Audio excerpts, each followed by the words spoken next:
নমস্কার, ইন্দুর হেসেলে সবাইকে স্বাগত জানিয়ে আজকে একটি জলখাবারের রেসিপি শেয়ার করছি। গরম পড়েছে, আজকাল এঁচোড় সারা বছরই পাওয়া যায়, তবে যেহেতু আমাদের বাগানে এখন এঁচোড়গুলো বেশ সুন্দর হয়েছে, কচি কচি আছে, তাই আমি বাগান থেকে আবার একটা এঁচোড় নিয়ে এসেছি এবং তাকে কেটে রেখেছি এবং এঁচোড়ের কচুরি রেসিপি আমি শুরু করছি। ফার্স্টেই আমি এঁচোড়গুলোকে হলুদ আর নুন আর একটু তেল দিয়ে সেদ্ধ করে নেব। প্রেসারে আমি জলটা দিয়ে দিয়েছি, পরিমাণ মতো একটু হলুদ দিয়ে দিলাম, পরিমাণ মতো অল্প করে একটু নুন আর অল্প একটু সাদা তেল। এঁচড়গুলোকে দিয়ে দিচ্ছি, ধুয়ে রেখেছি আমি আগেই। এবার এটাকে আমি ভালো করে সিদ্ধ করে নেব।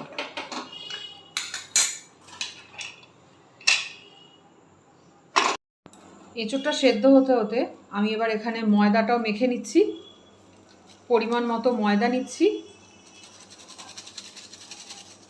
আর তার সাথে পরিমাণ মতো নুন, পরিমাণ মতো একটু মিষ্টি, জোয়ান দেবো আমি। যেহেতু এটা লুচি মতো কচুরির মতো করব, লুচি কচুরি যাই করুন অল্প করে জোয়ান যদি মিশিয়ে নেন তাহলে দেখবেন এই গ্যাস অম্বলের ব্যাপারটা অনেকটাই কমে যায়। অল্প একটু জোয়ান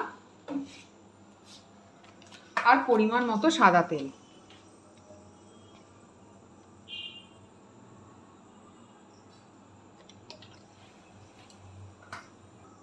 এবার এর মধ্যে পরিমাণ মতো জল দিয়ে আমি এটাকে ভালো করে মেখে তৈরি করে নেব। ময়দাটা আমার মাখা হয়ে গেছে। এবার এর মধ্যে আমি একটু সাদা তেল মাখিয়ে, বেশি না, আধ ঘন্টার মতো এটাকে আমি রেস্টে রেখে দেবো। এবার এদিকে আমি এঁচোড়টাও সেদ্ধ হয়ে গেছে। এবার চলুন পুরটাকে বানিয়ে নিই। এই যে এঁচোড়টা সিদ্ধর পর আমি এটাকে ভালো করে পেস্ট করে নিয়েছি, নাহলে দানা থাকলে কিন্তু ওখানে অসুবিধে হয়ে যাবে মাখতে। এবার এর মধ্যে আমি কিছু মশলা তৈরি করে নেব।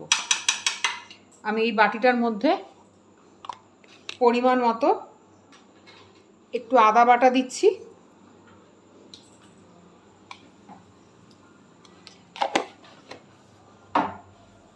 পরিমাণ মতো নুন দেব,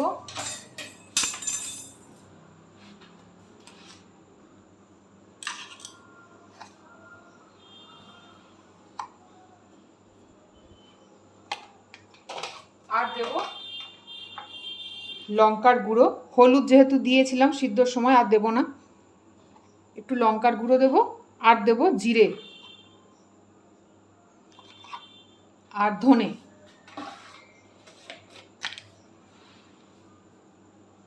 আর দেব পরিমাণ মতো চিনি।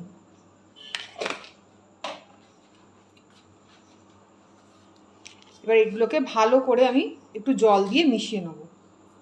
একটু জল দিতে পারো মিতা, চিনিটা খুব ধুলো চিনি, একটু বেশি পরিমাণেই লাগছে।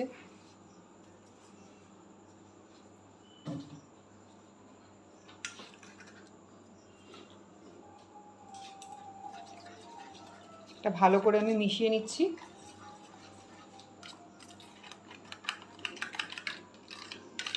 এই মশলাটাই আমাদের পুরটাকে একেবারে তৈরি করে দেবে। এবার চলুন কড়ার মধ্যে তেল গরম করে নিই। কড়াইটা আমাদের গরম হয়ে গেছে, অল্প একটু তেল দিয়ে দিলাম।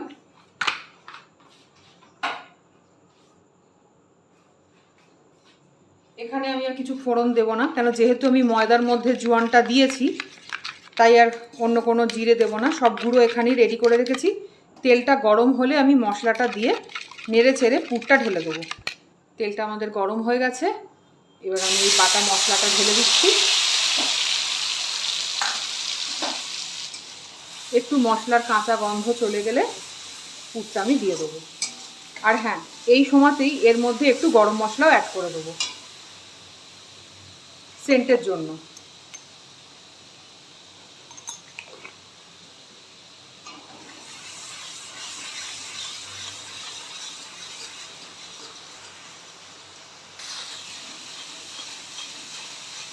দেখুন মশলা থেকে আমাদের তেল ছেড়ে গেছে। তার মানে ওটা রেডি।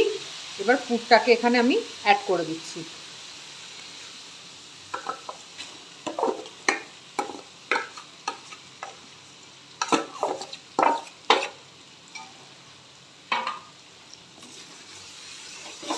পুরটা ভালো করে নেড়ে চেড়ে নেব যাতে একেবারে জলটা শুকনো হয়ে যায়।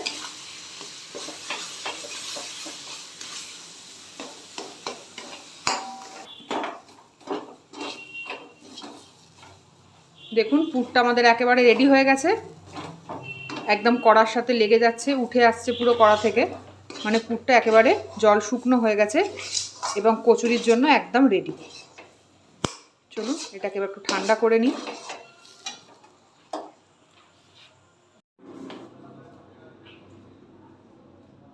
এই যে ময়দা থেকে আমি লেচিগুলো কেটে নিয়েছি, এবার এর মধ্যে পুরগুলো ভরে নেব।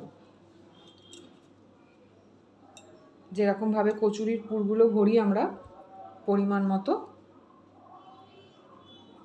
নিরামিষের দিনে এর স্বাদ সত্যিই খুব ভালো লাগে, একেবারে অন্য ধরনের। এরকমভাবে আমি বাকি লেচিগুলোর মধ্যেও পুরগুলো ভরে নিচ্ছি। লেচিগুলো আস্তে আস্তে বেলে নেব। যেহেতু পেস্টটা খুব সমান মিহি হয়েছে তাই বেরোনোর চান্স খুব একটা নেই।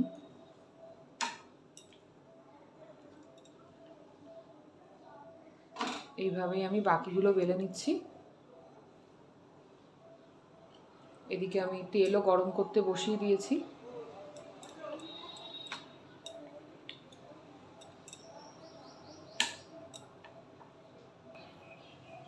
তেলটা আমাদের গরম হয়ে গেছে, এবার আমি কচুরিগুলো আস্তে আস্তে গরম তেলে ছেড়ে দেবো।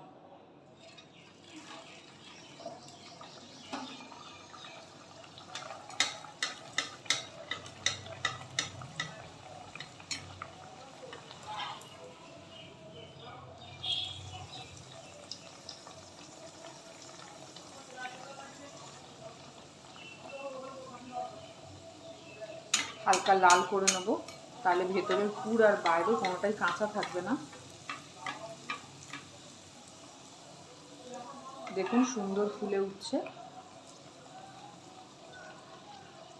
এবার একে একে আমি বাকিগুলো এইভাবেই ভেজে তুলে নেব।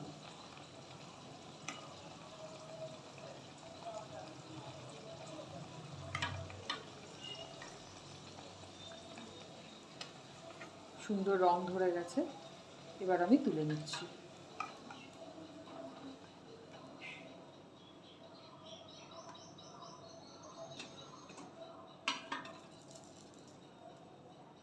আর একটাও ভেজে নিচ্ছি।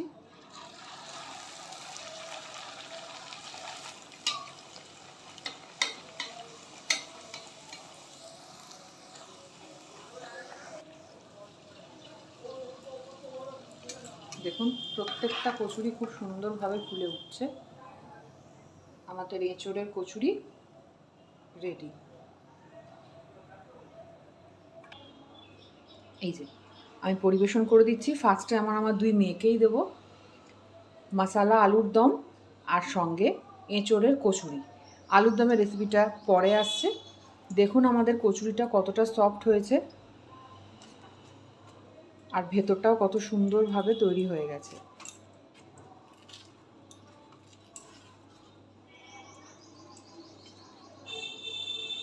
দেখেছেন একদম নরম আর সুন্দরভাবে আমাদের কচুরি তৈরি হয়ে গেছে।